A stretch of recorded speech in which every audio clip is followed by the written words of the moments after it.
Enviamos un saludo muy especial a todas las personas que se están conectando a través de los diferentes medios de comunicación a este programa Lo heredado no es prestado. Desde el Pacto de la Llaneridad, Somos del Meta, Somos Llaneros, este colectivo público-privado que en su agenda en el mes de septiembre también celebra la comida criolla para compartir y disfrutar, les deseamos que sea un programa lleno de maravillosas experiencias gastronómicas, llenas de tradiciones y que nos reconecten a lo que es nuestro. Desde el colectivo les enviamos un saludo al Instituto Departamental de Cultura del Meta, a todos los que están viendo este programa y recuerden, tenemos una agenda que mes a mes hace alegoría a cada uno de los patrimonios que tenemos como llaneros. Somos del Meta, somos llaneros.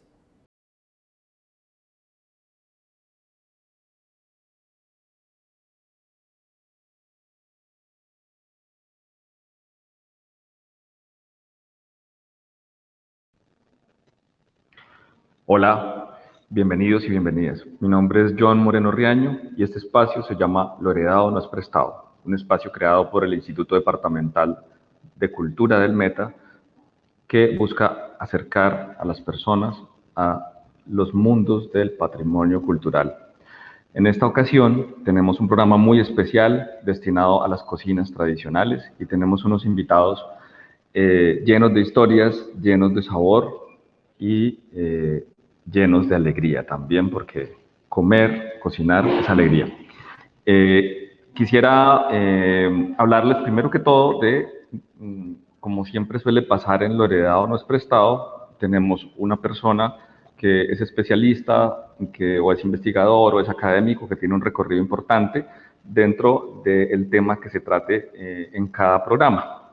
En este caso tenemos a Carlos Enrique Toto Sánchez, es un bogotano, es un investigador del patrimonio cultural inmaterial, es escritor, es profesor, es maestro y es coautor de Paseo de Olla, una publicación de recetas tradicionales de todas las regiones de Colombia. Entonces es un gran conocedor en todo lo que tiene que ver con esos sabores colombianos y que va a estar hoy compartiéndonos historias y compartiéndonos relatos alrededor.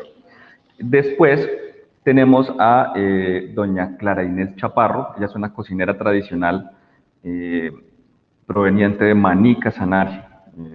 Ella se ha desarrollado en el ámbito de la cultura culinaria tradicional llanera, la sabanera, junto con su esposo don Víctor Espinel, allá en el Fundo La Palestina, y con quienes también hemos hecho algunos trabajos relacionados con el patrimonio cultural inmaterial, tanto con cocinas como también con cantos de trabajo de llano. Después tenemos a María Gámez, la veguera. Ella forma parte del mundo del espectáculo, del joropo, pero también es una cocinera tradicional muy reconocida que desarrolla su trabajo en Villavicencio y que nos va a compartir hoy sus historias. Y por último, tenemos a don Ismael Castro Guevara, más conocido como el Tigre o el Tigre del Merey, aquí en San Martín de los Llanos, que es un gran conocedor de la cocina tradicional sanmartinera. Él nos va a hablar no solo de la carne a la perra, que lo ha hecho famoso ya a nivel nacional, sino también de todas las cocinas tradicionales de este pedacito del Meta, que es San Martín de los Llanos. Bueno, quisiera iniciar, darle la bienvenida, agradecerles por estar acá y también invitar a todas las personas que están conectadas a esta hora con este espacio para decirles que nos sigan. Este es un espacio que se transmite cada 15 días y que genera conversatorios o charlas alrededor del patrimonio en @insculturameta por Facebook o en el YouTube, el espacio de YouTube del Instituto Departamental de Cultura del Meta. Y invitarlos también al espacio que hay para artes plásticas, para que conozcan los artistas que publican sus obras y que las comercializan a través de @Galería Macundales en Instagram, y nuestros escritores también en la parte de literatura, en Llanerituras, que también tiene su programa y su espacio de divulgación en @insculturameta en Facebook. También para los músicos tenemos La Grisapa, que es un espacio donde se encuentran todos aquellos cantautores e intérpretes de las músicas populares no solamente joropo, también tenemos rock, punk, salsa, todos los estilos, y se llama La Grisapa, para que se conecten también por @insculturameta en Facebook. Sin alargarnos más, vamos directamente a los bifes, como dicen los argentinos. Entonces, mi querido Toto, bienvenido. Quisiera que te presentaras brevemente y nos contaras un poco desde tu experiencia para qué investigar de cocinas tradicionales. Bueno, muchas gracias, estimado John. Muchas gracias al Instituto Departamental de Cultura del Meta por esta invitación, y qué gusto estar con estos personajes tan reconocidos, estas dos grandes mujeres y este gran don, este gran señor, el Tigre del Merey, compartiendo este espacio. Bueno, y con John, por supuesto, también un gran exponente de la cultura llanera. Bueno, ¿por qué estudiar las cocinas tradicionales? Voy a comenzar por la pregunta para irme presentando. Resulta que nuestras cocinas son parte muy importante de nuestra identidad. Hacen parte de esa definición de lo que cada uno de nosotros es, ¿no? Digamos que nosotros podemos conocer una comunidad o podemos conocer una familia a partir de lo que cocina, a partir de lo que come, ¿no?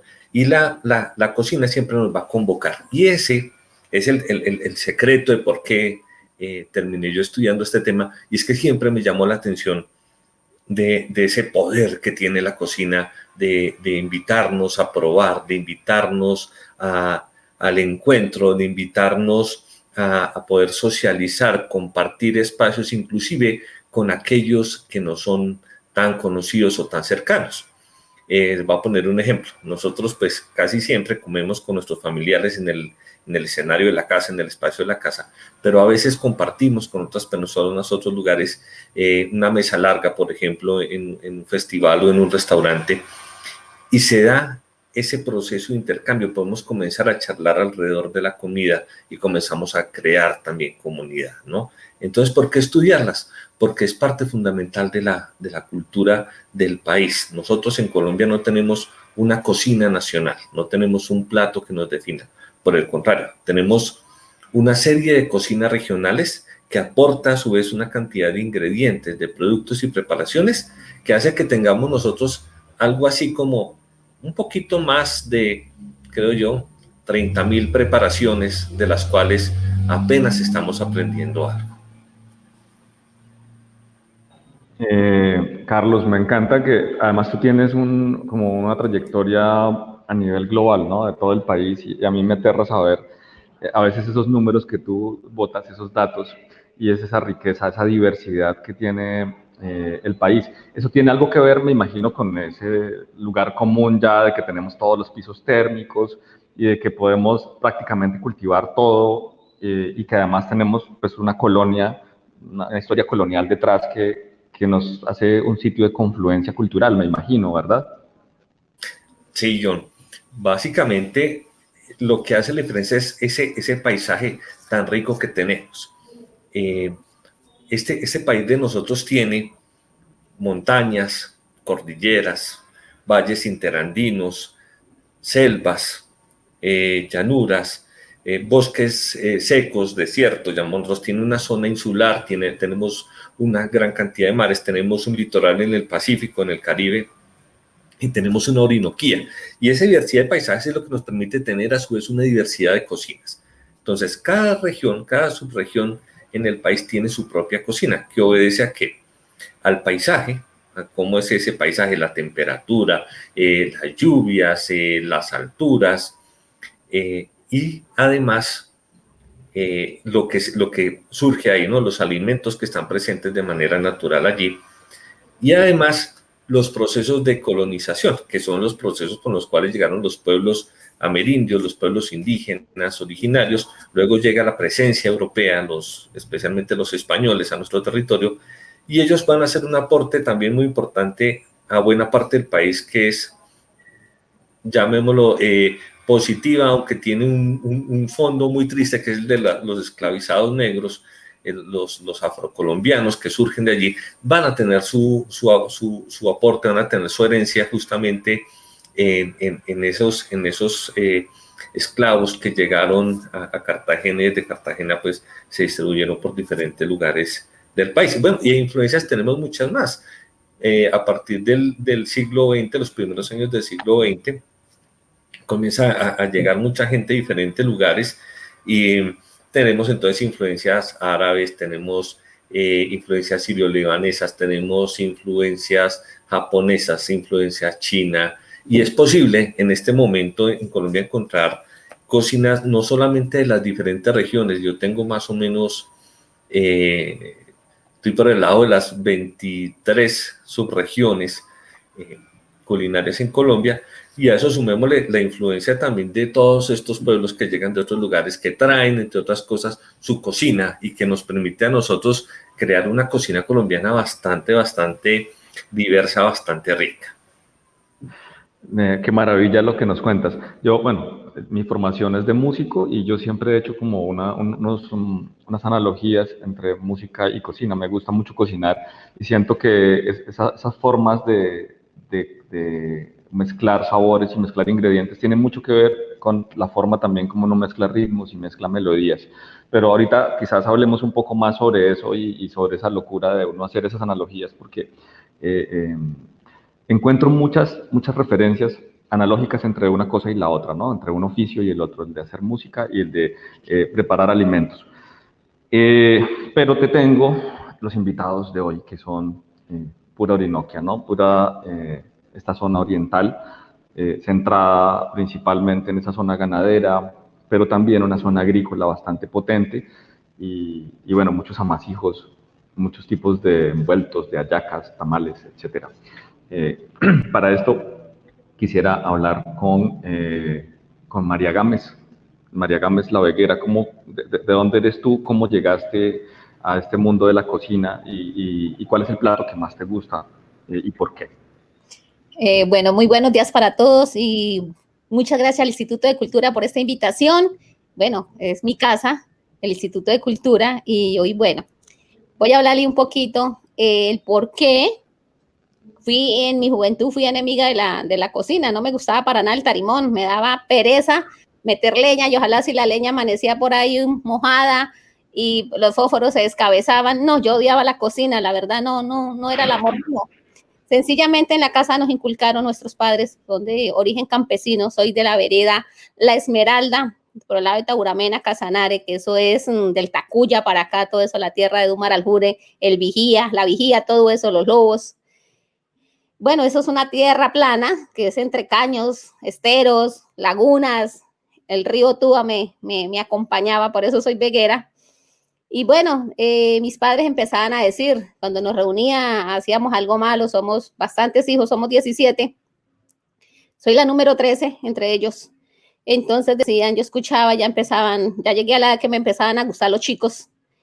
Llegaba ya el mensual y bueno, uno empezaba como a echarle el ojo y mi mamá nos decía, que mujer que no supiera cocinar nunca esperara que un buen hombre la sacara de la casa. Yo decía miércoles, o sea que yo voy a quedar soltera toda la vida, o sea que porque a mí no me gusta la cocina. Entonces dije, no, esto me toca ponerme juiciosa, a aprender a cocinar, a aprender a rajar leña, a coger la mejor árbol, que eso sí le botábamos duro, a buscar palo de guamo, a coger palo me gustaba mucho con el guarataro porque es un solo candelazo. Y bueno, y ahí fue cuando la veguera le empezó a coger amor a la cocina porque me empezaban a gustar los muchachos y ya sabía y todo muchacho que llegaba y decía, mis aspiraciones son, pues, no sé, ir a trabajar a un hato, ser el encargado y conseguir una buena mujer que sepa cocinar bien bueno. Y la veguera estaba cruda. Entonces la veguera dijo, no, al paso que va, la veguera va a quedarme para vestir santos. Entonces, no, así no se puede. Y aprendí, empecé a coger esa cocina. Llegó un buen mensual y claro, fue mi inspiración, lo que tú dijiste, John.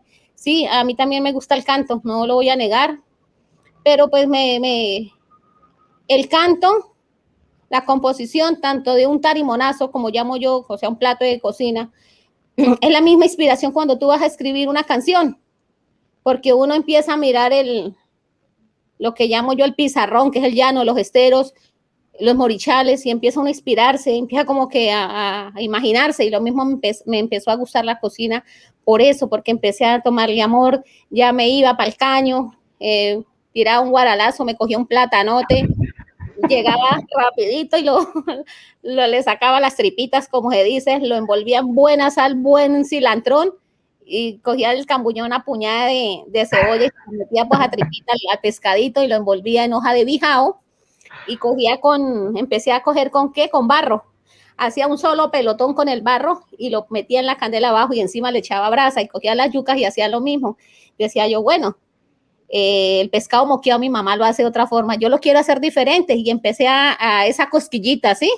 Que si traían un cachicamo, usted sabe que en el campo uno vive del marisco, de lo que llamamos, lo que aquí, bueno, ya lo prohíben, pero pues en el llano es una sobrevivencia, uno poder, porque uno no compra la carne allá. Si no tiene para comprar carne y no hay marisco, pues toca robarle al vecino por ahí un marranito. Claro. Y bueno, entonces yo empecé que no, que ya el plato mío, lo que más le he encontrado, no sé, un amor tan grande, que es mi familia, que me recuerda a mi pasado, mi abuela. Resulta que en esa época, hace muchos años por ahí, por allá casi por esa parte, no se conocían los tamales, ni se conocía mucho como lo que llamamos acá el envuelto, allá se le dicen el tungo.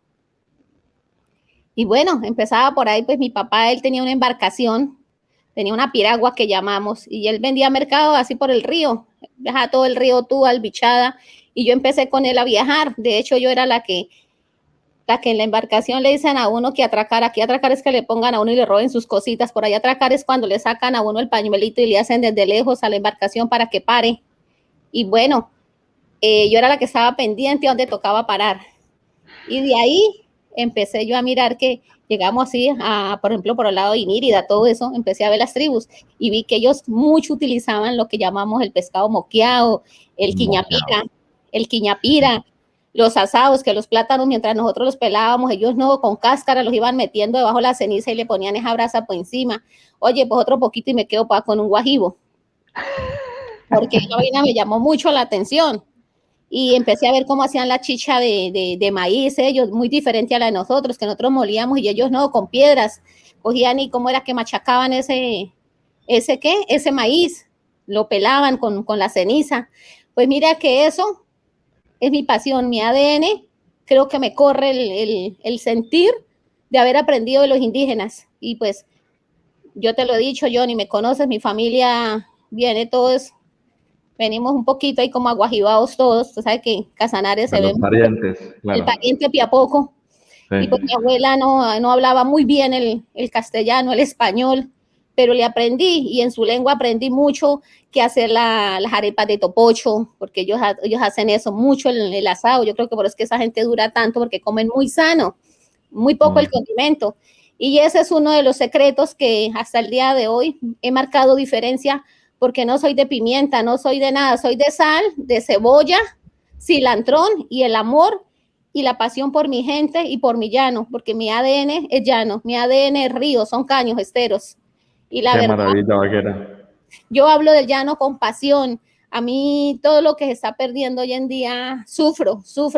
A mí me importa un carajo si el marido me manda para el carajo, pero el llano yo nunca me puedo desprender de él, nunca. Para mí, después de mi Dios y mis padres, mi llano, y ahí sí están mis hijos.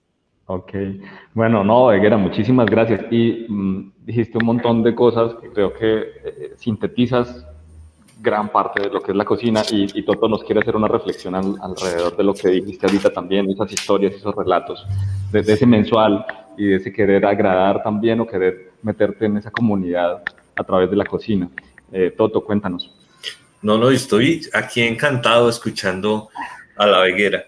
Y algo muy importante que creo no se puede escapar, y espero que este programa tenga una gran difusión, es lo desconocida que es la cocina, la orinoquía, para la mayoría de los colombianos. Pues en general, la cocina de nuestro país, con esas cifras de las que hablamos ahora, es en muy buena parte desconocida. No sabemos de muchas regiones o conocemos apenas algunos platos, y en el caso de la orinoquía pasa esto.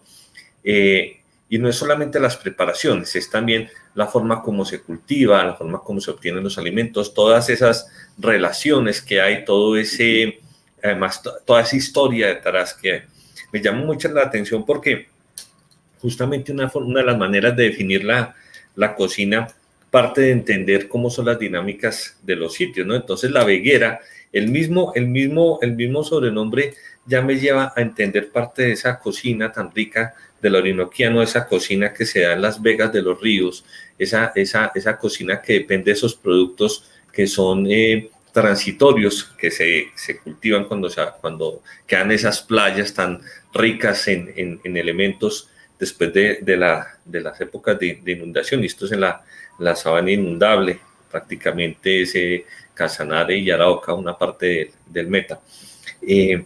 Pero sí, he descubierto algo muy rico, es toda cantidad de términos, de elementos, inclusive esa alusión tan bonita a la leña. Y algo muy importante es ese sentido alrededor también de la cocina como inspiración, de la cocina como creatividad y de la cocina como recursividad, lo que hay en el territorio.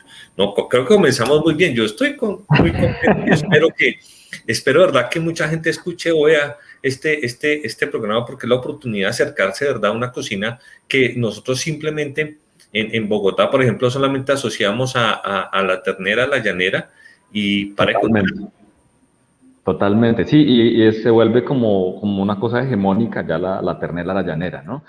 Que no da cabida, no da pie como para mirar que realmente es casi un cuarto de Colombia, que tiene muchísima cantidad de platos y de costumbres y de productos también, más allá de la ternera, la llanera o de la mamona, como se le dice también. Pero quiero también que conozcas a otra persona muy especial, que es doña Clara Inés Chaparro. Doña Clara, ¿cómo sucedió eso? ¿Cómo recibes, de quién recibes todos esos saberes culinarios de tu cocina maniseña, tu cocina no sé, de la costa del Cusiana o del Paso Real de Guariamena, de esos lugares muy criollos y muy ganaderos? ¿Cómo sucede eso en tu vida y cuáles son esos platos que te gusta cocinar y por qué? Bueno, buenos días, Johncito. Estoy muy agradecida por haberme tenido en cuenta para esto. Pues mire, yo le voy a contar mi historia. Yo soy de Yopal, Casanare, pero resulta que cuando yo estaba muy niña, mi madre me dejó con mi hermana la mayor y ella tenía una finca o un hato que era en ese entonces, se llamaba La Venturosa. Y ella vivía con un señor que se llamaba Rafael Fonseca, que lo apodaban por sobrenombre Billete Grande. Entonces ella todas las vacaciones nos traían ahí y ella nos enseñaba a hacer todo, porque en esa época yo era una niña y pues no sabía casi hacer las cosas. Entonces ella nos enseñaba, bueno, mire, aquí tienen que aprender a hacer esto, a hacer lo otro, porque ustedes de aquí a mañana consiguen un marido y si ustedes no aprenden van a, ahí sí como el dicho, a llevar desde el bulto. Entonces así fue como yo aprendí y le agradezco hoy en día a ella porque lo que yo sé, lo sé por ella. Entonces, y en ese mismo acto fue donde conocí el que hoy en día es mi esposo, el popular gallo giro. Bueno, entonces yo mi plato preferido, para mí lo primordial son las hallacas criollas. ¿Cómo se hacen las hallacas criollas? Es con pura masa de maíz que uno mismo cultiva, le echa la alberja y el marrano picadito y la sazón, la piorenada, el orégano, la cebolla cabezona y la manteca de marrano. No le echa uno ni pimienta ni comino. Otra cosa que uno utiliza mucho por aquí en el llano es el onoto, que es el color que le da a las comidas. Otra cosa también que yo preparo muy rico, yo creo que Johncito es muy fiel testigo, es de las rellenas, de las rosquitas de maíz con queso, en maní. ¿Cómo olvidar eso, doña Clara, allá en la Palestina, en los encuentros? Y quiero pues contar eso, brevemente eso, los encuentros de salvaguardia de cantos de trabajo de llano, y terminaba uno, era más que cantando cantos de trabajo de llano o aprendiendo de cantos, terminaba uno era hablando de comida y hablando justamente de cómo se hizo este plato y qué ingredientes lleva y disfrutando finalmente, porque es la parte social de la comida, que ahorita vamos a hablar de eso. Continúa porque te interrumpí. Sí, y la otra es que, por ejemplo, nosotros en el llano, en Maní especialmente, es otro plato que es muy, muy exquisito, es el pisillo. El pisillo lo hace uno de la carne que uno zarpresa.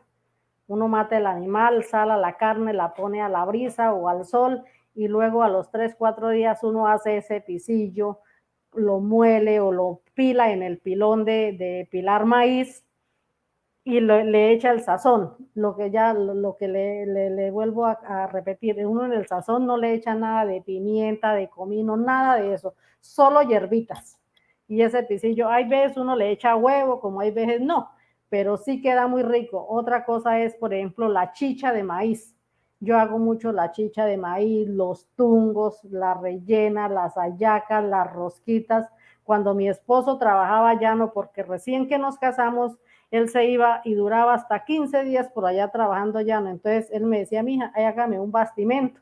Yo le echaba carne frita de marrano, hacía los chorizos de la carne de chigüiro, que esos son muy famosos porque resulta que cuando mi hija trabajaba en la gobernación, yo a ella le mandaba por bolsitas de choricitos con arepita, con tajada, con queso, y eso ella ya en la oficina sacaba eso y comía y todo el mundo se antojaba.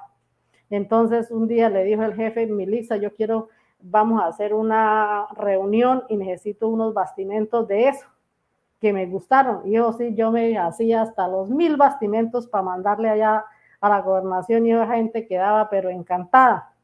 Y entonces pues yo soy muy famosa por eso, sobre todo en Maní, las rosquitas que yo le digo que su merced yo creo que las comió cuando iban y hacían eso de los cantos de vaquería que llevaban los niños, eso yo hacía hasta las 200 roscas, y eso los chicos del afán de que no les iban a dejar eso, cogían 5 o 6 y echaban en una bolsa para Créame, guardar, créame para que recuerdo, guardar, para guardarlas, sí, y que sí, pone uno el dedo y las pone aquí, ¿no? sí, las enroscaba todas ahí. La recuerdo perfectamente y además tengo también el pocillo de la Palestina, ¿no? El pocillo de tinto que usted me regaló. Sí. Esa es la otra. Y cuando una vez que tuvieron unos estudiantes por allá de una universidad haciendo como una práctica, allá estuvieron en la finca. Y ellos el día que llegaron dijeron, doña Clara, yo lo que quiero es que usted no me vaya a dar comida de la que comemos por allá, que verdura, que nada de eso. Yo les hacía pisillo, tungo, rellena, masato, les hacía sopa, lo que es la sopa, sin verduras, sin nada de eso. Y su café cerrero. Eso sí, el cafecito era sin panela y café de ese que uno muela y tueste con clavo y canela. Doña Clara, una cosa, ahora que usted estaba hablando de los bastimentos, yo recuerdo que de niño mi papá fue vaquero y también a veces se llevaba el marrano frito con tajada y a mí me gustaba que le sobrara porque después de que había recibido el sudor del caballo de varios días, ese sabor creo que es único. Eso, ¿usted se ha dado cuenta de eso? Porque es que yo no sé si será que solo me pasó a mí o... No, eso coge ese olor a lo que dice su merced, al sudor del caballo. Y el bastimento, entre más días tiene, es como más bueno. Y recuerdo tanto que una vez cuando vivíamos por allá para el lado de Santa Elena, me dijo Víctor, mija, hágame un bastimento. Y resulta que esa vez teníamos una yeguita viejita. Y entonces los compañeros le decían, uy, Víctor, usted mató la yegua esa para que la mujer le hiciera chorizo de la yegua, ¿no?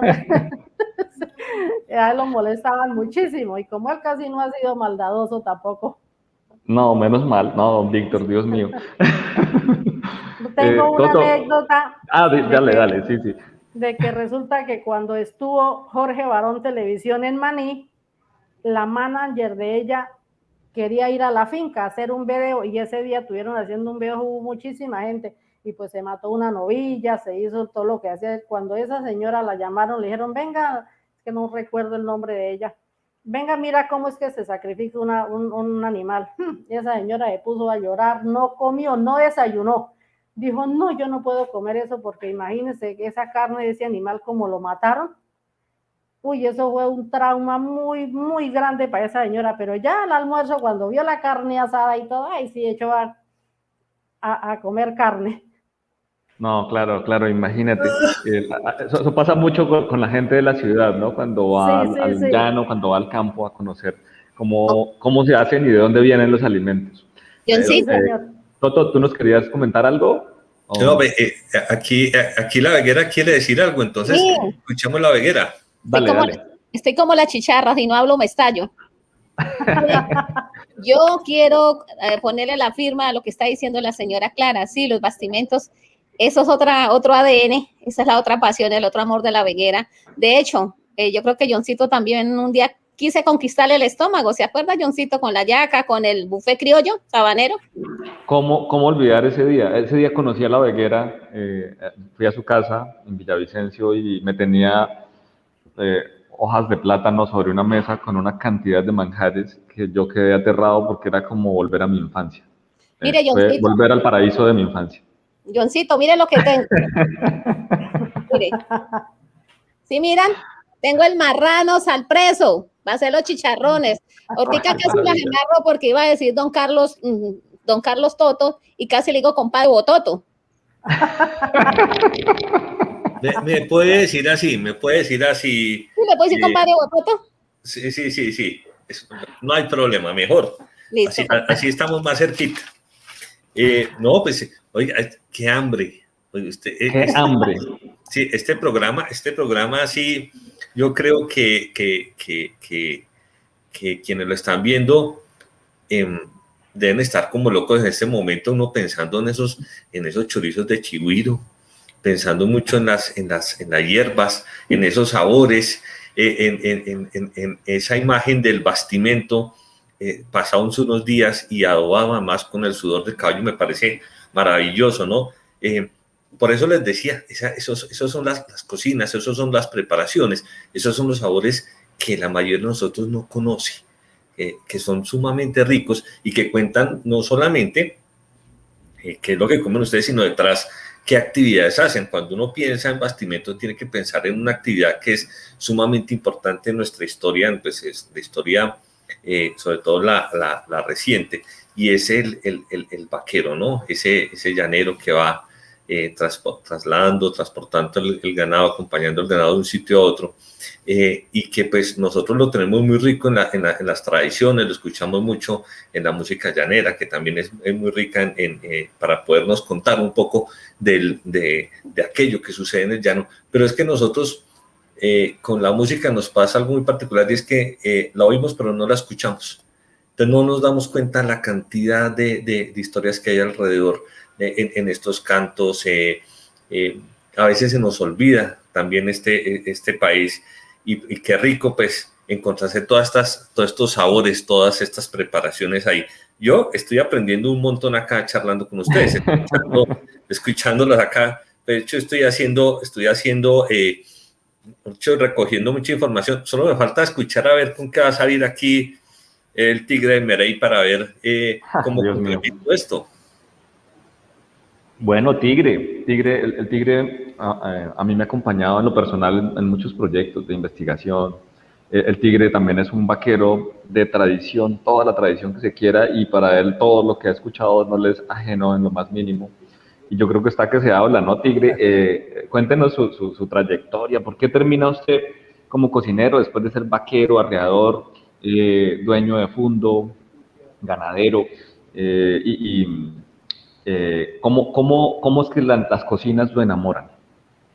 Bueno, Johncito, buenos días para todos mis colegas allá.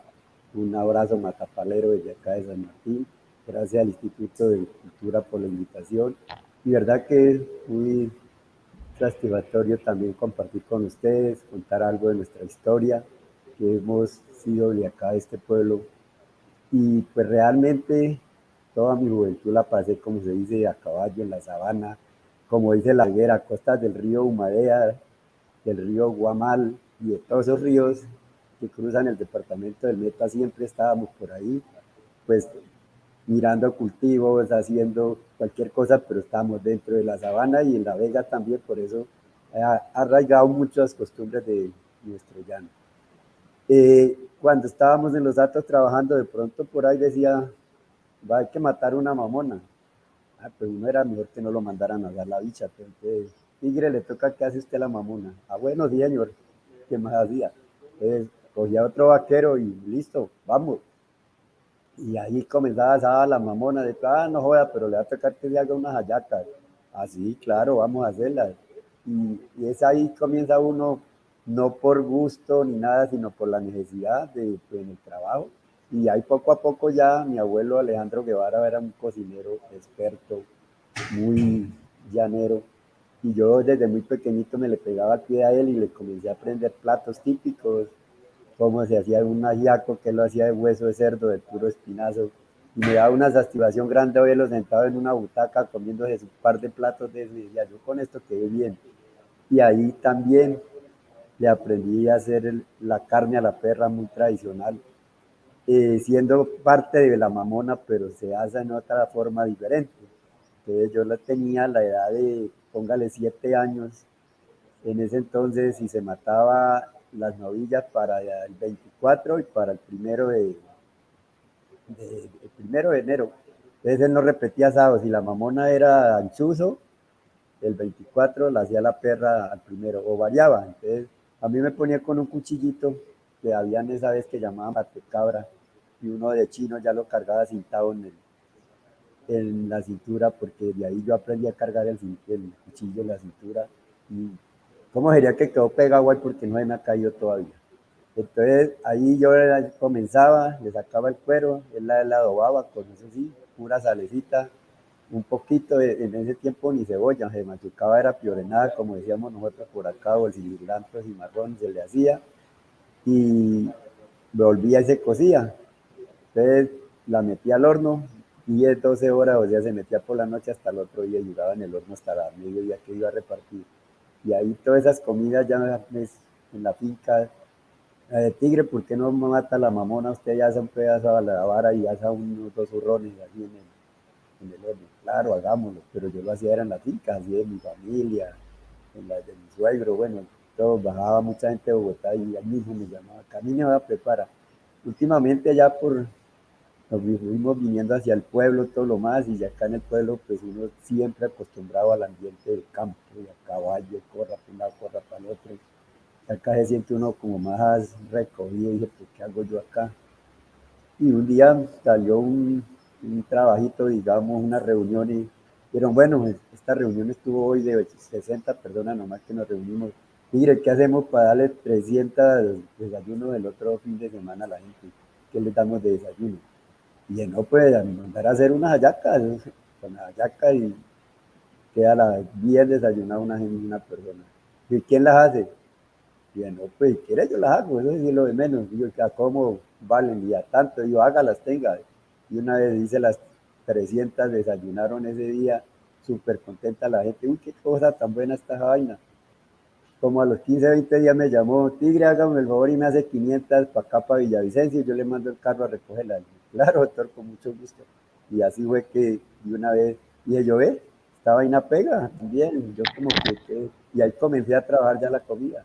Cuando abrí el negocito aquí, que es el Rincón del Tigre, la Bellerita, yo lo conoce, don Carlos, tiene que venir también, la señora de Maní, por aquí la esperamos en San Martín. Entonces, y le voy a dar un pedazo de carne. Y entonces, todos los vecinos que aquí se va a morir de hambre, porque ¿quién va a venir a comer carne? Y yo tengo un poco de amigos que comen carne, vamos a ver si vienen. Y la demora fue que abrí, y ahí debajo era un solar, y debajo una palmita hice y puse una toldita de polisombra, y ahí llegaban a almorzar a comer carne. Y después, no, pues, yo comencé los domingos, nomás. Cuando ya no, ¿y por qué no hace el sábado? Pues me hicieron trabajar el sábado. Ya después, bueno, ¿y por qué no trabaja el lunes festivo? Que nosotros nos vamos para Bogotá y antes de ir nos vamos a almorzar y venimos y llevamos carne para Bogotá. Y claro, también, entonces el mismo negocio y la misma cocina me fue abriendo el espacio, y ahí ahorita últimamente, gracias a Dios, está llegando muy buena clientela, ciertos satisfechos que llega mucho turista, ya recomendado el negocio, que buscando el tigre me hacen salir de allá donde estoy en el horno, que quieren hablar conmigo, y pues eso lo llena de satisfacción, que mira uno que lo que está haciendo le agrada a al pueblo, a la humanidad, ¿sí? Claro que sí, Tigre. Y no, invitados también, quienes están en este momento conectados aquí en el programa, a que visiten el Rincón del Tigre, aquí en San Martín de los Llanos, que estamos yo todos los días. Algo de lo que de las manos, preparado por las manos del Tigre, seguro que me como. Usted es muy reconocido por el tema de la carne a la perra, y hay un montón de relatos y de historias alrededor de la carne a la perra. Yo alguna vez escuché una de que en la época de la colonia, los españoles que tenían el ganado mataban la res y los indios le robaban en aquella época, así me lo contaron, eh, las presas, ¿no? La carne, y que entonces optaron por matar en la noche, abrir el hueco, envolverlo en el cuero y durante la noche dejaban enterrado todo tapado, y después en el día, pues los indígenas no veían que hubiera carne ni nada, sino veían era una hoguera que duraba todo el día prendida encima. Y después por la noche ya sacaban la carne asada para evitar tener problemas. Así que esa fue como una de las maneras como nace la carne de la perra. Pero creo que usted me contó otra, Tigre, y era como que en las yerras, cuando se marca el ganado con el Sí, hierro, sí. ¿cómo es esa historia? Que esa me gusta, que está asociada al tema del trabajo de Sí, llano. pues mira, yo le cuento, tenía la edad de 7 años cuando mi abuelo Alejandro Guevara preparaba, eso hace 60 años, porque tengo 67 en el momento. Y él me decía, le decía yo, abuelo, ¿y por qué le dicen carne a la perra a esta vaina? Entonces dijo, mijo, porque es que cuando uno se va a trabajar a los atos, ya lo mandan a hacer la mamona, o dos, o una, entonces uno va y saca una presa con cuero y todo, y le saca el huesito, le echa sal, la vuelve y la cose, y donde va a prender la hoguera hace uno un hueco y la entierra. Entonces usted pone la carne ahí a asar toda la otra, y cuando se acaba la carne comienzan a decir, ay, se acabó la carne y tan buena que estaba. Entonces el asador les dice, pero yo hice una perrada, chico. ¿Qué perrada hizo usted? Dijo, vaya, escarben allá. Y ahí iban y escarbaban y encontraban la carne. Entonces él me decía, me echó ese cuento hace 60 años, a mí me grabó, lo miré muy original, lo miré hacer en el ato, o lo hicimos, y también fue bautizada. En esos datos anteriormente, o sea, criaban perros, pero eran perros grandes que tenían que agarrarse con los tigres, los leones. Todos no tenían cualquier perrito. Además, a esos perros tocaba hacerle comida especial como una persona, porque lo poquito que les daban no quedaban llenos. Y eso, en un ato uno sabía si era buen ato porque o el encargado era, no aguantaba hambre, porque ahí conocía a los perros. Y resulta que yo crié una perra de esas grandes y mataron la bicha, estaban en trabajo ya, y se fueron a coger ganado más chido, y le dice el encargado, nos vamos muchachos porque el almuerzo está embolatado. Entonces el que había asado la carne dijo, no, patroncito, yo hice la perrada, eso no hay problema. Dijo, ¿verdad usted hizo la perrada? Dijo, sí, claro. Ya no, pues entonces sí lleguemos más tarde. Cuando llegaron, la perra como dado cría fue y les descargó y les sacó la carne y la comió. Quedó bautizada, carne para la perra o carne a la perra. Esos son, Muy bueno. Toto, fíjate que esos son cachos alrededor de la cocina tradicional, ¿no? Sí. Entonces, esa ha sido una de las también. Todas son valederas porque todo la verdad es que nace por la necesidad. Claro que sí. Yo me acuerdo que en los atos antiguamente también se medía la calidad del ato por cuántas reses se mataban. Había atos donde se mataba una res diaria, porque la movida era muy grande, pero esos atos ya desaparecieron, ¿no? Las formas de preparación era como ya que se sabía, y había un cocinero experto o una cocinera experta que sabía cómo se Claro, cortaban todos los cortes de la res. Una cosa impresionante los saberes que hay alrededor de eso. A mí me impresiona eso. sí, mire, yo le quiero aportar por lo menos eso. En esos datos le daban al encargado la ración, le daban 4 reses para el año. ¿Sí? Entonces cada 3 meses él mataba una, entonces él repartía con los atos más cerquita y a todos los atos daban lo mismo, entonces a toda hora había carne en el ato, la tasajera estaba llena. Cuando uno llegaba, lo primero que miraba el ato era la tasajera. No joda, esto está muy pelado, esto quiere ir a buscar un venado, y una vez salía y uno y traía el venado. Eso no pelaba, un marrano arisco. Entonces, eso, al otro día ya había carne en la tasajera. Lo que decía Claro, la paisanita de maní, del pisillo. Yo por lo claro. menos el pisillo de carne oreada con machuque maduro, yo creo que la veguerita, no sé si se acuerdan, yo llevé al Festival del Por Si Acaso, llevé 60 platos y en media hora no quedó ni uno. Y decían, uy, tigre, ¿por qué no trabaja cosita dulce con cuajada que tan buena que era? Que ni les sabían el nombre, que se llama el machuque maduro. Entonces, Claro, ay, que eso era muy buena, porque ese sabor de esa carne oreada no tiene precio. El por si acaso es el mismo pollero, ¿no? Sí, claro, el mismo pollero. Toto, para que te ubiques un poco, porque de pronto no conoces las expresiones. Yo sé que hay mucha vaina de pronto muy criolla ahí que se dice de pasada, ¿no? Sí. Bueno, Pero bueno, Toto, ¿ah? Sí, dígame, también don como Ismael. para contarle algo del pollero, una vez veníamos con un ganado y había un vaquero muy lambón con el patrón y ya llegábamos como, faltaban unos 5 días. Y yo, ay, yo le voy a comprar una cuajada a mi patrón, que sí que le gusta comer con panela, con agua de panela. Claro, y eso al otro día nosotros de él y pasábamos y él con ese pollero en Anca, ah, joder, aparte esa cuajada, comámonosla. Ella no, ahí va ella y le daba golpes a esa cuajada y nos desayunaba todo el día. Al segundo día ya no nos le aguantamos, le dije, bueno, lo comían y van para el caño. Y usted se queda conmigo allí, me va a ayudar a una vez y nos fuimos a los llevar para el caño el hombre. Fuimos, sacamos el pollero, sacamos la cuajada y cogimos una muñiga de red de esa que se seca en el verano. Y se la envolvimos ahí y la metimos. Nos fuimos ya, se vinieron los del caño uno y ese vino y nosotros todos en el caño, coma, cuajada con panela.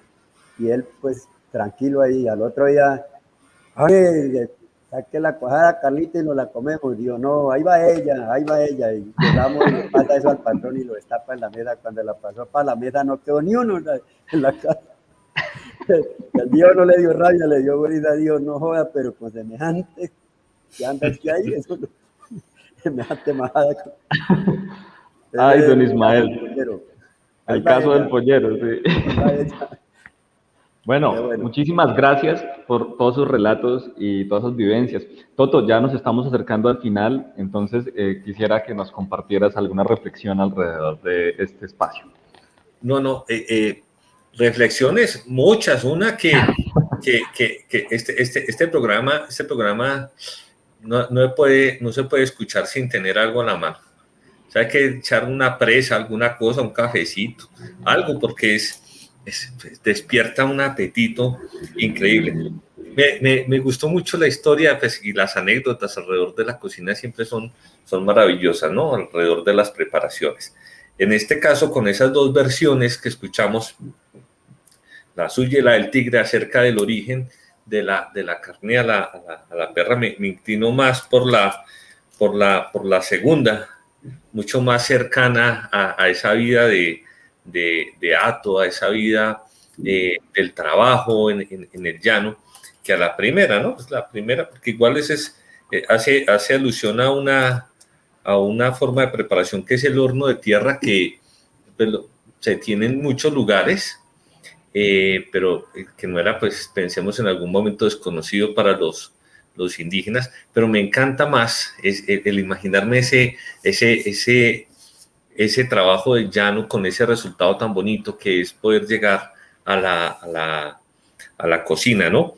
Y respecto a los nombres, efectivamente, pues nosotros en la cocina de todo el país tenemos nombres para los utensilios, para las cocinas, para las comidas, y bueno, para los espacios que tenemos en la cocina, ¿no? Entonces, el de la tasajera o el pollero, pues nos lleva a uno a pensar justamente en cómo se aprovechaba o cómo se podía utilizar la carne, especialmente cuando no había los medios para conservarla, no teníamos neveras.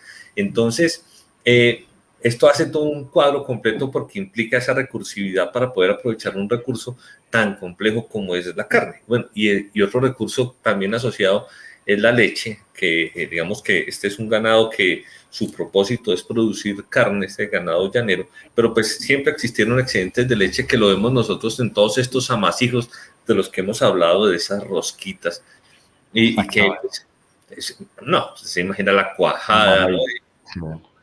Es decir, esto está uno, pero han dicho, muy cerca de la cocina. Y algo muy bonito que destaco yo es que la cocina surge al pie del trabajo, ¿no? Como parte de la cultura, como parte de la construcción de la familia, como parte de la construcción de las personas. Yo tengo una pelea hace rato con quienes me dicen a mí que cuándo será que podemos ser nosotros como México, tener una cocina como la mexicana, y yo creo que nosotros tenemos una cocina, si no igual, pues mejor que la mexicana por esa diversidad de paisajes. Pero quería preguntarle justamente a la veguera, comadre, quería preguntarle justamente por eso, por usted que estuvo en México, ¿qué Allá piensa? voy, Sí, compadre Bototo, ¿qué le digo yo? Sí, la cocina mexicana, créame que tiene un parecido a la colombiana. ¿En qué? En la cocina, bueno, hablo en la mía de mi llano, porque allá se consume mucho el maíz, el frijol, ¿sí? El frijol es el chiquito. Entonces, pero para mí, que bueno, fueron 4 años de experiencia allá, donde mejor dicho, me piqué hasta la lengua, que allá y no me dan ganas de hablar, porque los huevos, el caldo, todo lo llevaba. Y yo llegué de hecho a una finca por allá con lo que llaman con los cholos, que son los empleados de un hato y una finca. Y yo les dije que de ver tanto maíz, les dije, venga, hagamos una cosa, yo les quiero enseñar a ustedes. Y me terminé enseñándolas a comer la comida del llano. Les dije, bueno, yo les voy a enseñar cómo hacen los gogios. Ustedes aquí no hacen postres, no hacen nada. Y yo tengo postres del llano. Y les enseñé los gogios. Y bueno, un día se me pasó la mano. Pucha, se me fue y se me iba quedando como muy melcochudo. Lógico, tosté el maíz, me dijeron que no, que molido no, que lo hiciéramos así con la piedra. Le dije, pues hagámoslo, y bueno, lo sacamos, y maíz blanco. Les enseñé que con la ceniza se podía pelar el maíz. Les enseñé bueno, soy muy buena para tejer en palma. Hice el mapire, y en el mapire, pues bueno, para sacarle les enseñé también Sacó la lejía. también que cómo se podían hacer el jabón de tierra, que yo sé que doña Clara, nosotras creo que con eso nos bañamos y conquistamos a nuestros chicos, con el jabón de tierra, las velas, porque uno no las compra, uno mismo hace las velas de cebo.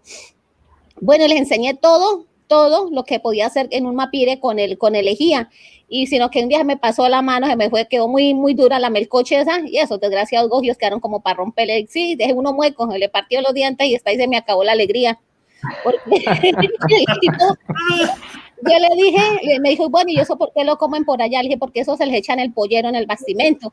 Y de hecho una señora costurera allá le enseñé cómo se hacían los polleros y cómo se hacía una maletera, y ellos encantados. Y bueno, les eché los benditos goles, les dije, eso es una barra, lo que llaman ustedes aquí la barra energética. Sí. Les dije, y les enseñé, y no, pues claro, el tipo yo no sabía que tenía un puente, unos vainos que le ponen ahí, pues voy y se le parte un bendito diente. No, más arrecho, con la veguera casi me saca a plan de peinilla. Pero no, la cocina mexicana y la colombiana, la de verdad, amo a México, mi parte donde estuve en Hermosillo, fueron 4 años, pero no, sigo con mi cocina llanera, tiene mucho, mira, la cocina llanera, lo que dice el tigre, lo que dice la señora Clara, lo que dice el compadre Bototo, nosotros no terminaríamos nunca de contar, porque no solamente tenemos la cocina de hato, la cocina de hacer un bastimento, tenemos cocina, en el caso mío, que tengo de 2 familias, tenemos la cocina, lo que llamamos nosotros la cocina indígena, que son lo que yo hablaba, Claro. casabe de yuca, aprendí por parte de mi abuela, bueno, todavía tengo tías que tienen 103 años, y son unas guajibitas que usted las mira, están intactas. Hacemos la chicha del, ¿cómo se llama? Del cuesco de la palma. Sí, de Cuesco de Palma. Veguerita. Señor. No, es que pues ya estamos en el límite del tiempo por cuestiones de medios. Sí. Me da pena, pero pues nos toca ir cerrando el espacio, porque no, esto está una maravilla, o sea, por mí nos quedamos aquí otra hora más, pero nos toca ir cerrando. Y para el cierre quisiera que nos cuenten, solo es decir 2 palabras cada uno, que quede en cámara, el plato, el nombre de un plato. Entonces, y nos despedimos y muchísimas gracias por aceptar esta invitación. Espero que tengamos más espacios como este. Muchísimas gracias a Toto, muchísimas gracias a la Veguera, a doña Clara y a don Ismael. Aquí en Lo Heredado no es prestado, este espacio para hablar sobre patrimonio cultural. De verdad, muchísimas gracias. Entonces, ¿quién arranca? Un plato. Toto. De Toto. Compadre Bototo. Bueno, no, pues. Por la derecha. Bueno, por la derecha, un plato llanero, el pisillo. Creo que ese es uno de esos grandes desconocidos. Tiene su familiar que es el salpicón en el Caribe, pero creo que además la recursividad porque se hace de cualquier cosa. Me quedo con el pisillo. Y oiga, y hay que volver a cuadrar esta reunión nuevamente. Sí, totalmente, Toto. Y vas a estar invitado con toda seguridad y te envío un fuerte abrazo. Muchas gracias. Muchas gracias. Veguera, Señor, un me quedo con el marrano frito, el topocho cocinado y me quedo con el guiso de cuajada. Listo. Doña Clara, un plato. Toca que actives el micrófono. Ya está, ahora sí, estás conectada. Yo me quedo con el pisillo de chigüiro y el topocho maduro y las rosquitas. ¡Ah, qué delicia! ¡Qué maravilla, doña Clara! Y mi querido Tigre, un plato. Bueno, gracias por haber podido participar en este evento y verdad, un plato, pues yo sigo insistiendo en carne a la perra, muy tradicional, hecha en el cuero de la misma res o hecha en cuero de cerdo, cualquiera de las dos. La gente queda muy contenta, entonces la recomiendo también. El pisillo, pues echarlo por si acaso, un pisillo de carne oreada con arepa y arroz, no me diga más. ¡Qué maravilla! Muchísimas gracias, Tigre, muchísimas gracias, doña Clara, Toto y La Veguera. Esto es Lo Heredado, no es prestado. No se les olvide conectarse siempre, @insculturameta por Facebook. Y hasta aquí llegamos con Cocinas Tradicionales en esta edición.